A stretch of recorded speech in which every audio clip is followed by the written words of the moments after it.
Hey guys, ఎలా ఉన్నారు మీ అందరూ? నేనైతే చాలా బాగున్నాను. వామ్మో, ఇవి ఎండలు కాదండి బాబు. ఈ టైంలో అసలు మీరు పిల్లల్ని తీసుకొని అస్సలు బయటకైతే రాకండి. అస్సలు ఎక్స్పెక్ట్ చేయలేదు ఇంత ఎండ ఉంటుందని. నిప్పుల మీద ట్రావెల్ చేసినట్లు అనిపించింది. అసలు నార్మల్గా చెప్పాలంటే అసలు ఇంటి దగ్గర మబ్బుగా ఉన్నదని మేము స్టార్ట్ అయ్యాము. బట్ వన్స్ ఎన్ఏడి క్రాస్ అయిన తర్వాత ఎండ అమ్మో, ఎండకు చచ్చిపోతాం కావాలనిపించింది. అంత ఎండ అండి బాబు. పిల్లలు అయితే చుట్టుకుపోయి పాపం ఆ ఎండలోనే ఆ ఎండ గీరకు పడుకునిపోయింది పాప అయితే. నేను అస్సలు ఎక్స్పెక్ట్ చేయలేదు. ఇంత ఎండలో నేను ట్రావెల్ చేయడం కూడా ఇదే ఫస్ట్ టైము. నార్మల్గా అంటే ఇప్పుడు ఎక్కడికి వెళ్తున్నామంటే ఇంతకీ ఎస్కోటే వెళ్తున్నామండి. 3 yearsకి ఒకసారి శ్రీ ధార గంగమ్మ తల్లి జాతర అవుతుంది. చాలా బాగా చేస్తారండి ఈ జాతర. లాస్ట్ ఇయర్ నేను వెళ్ళలేకపోయాను, బట్ ఆ ముందు లాస్ట్ ఇయర్ అయితే మాత్రం వెళ్ళాను. చాలా బాగా జరిగింది.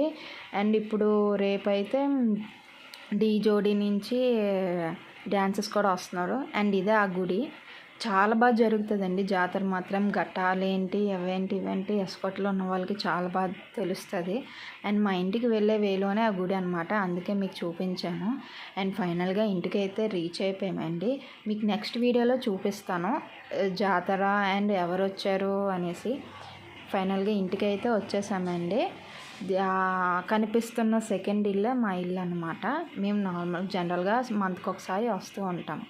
Please video like, share and subscribe.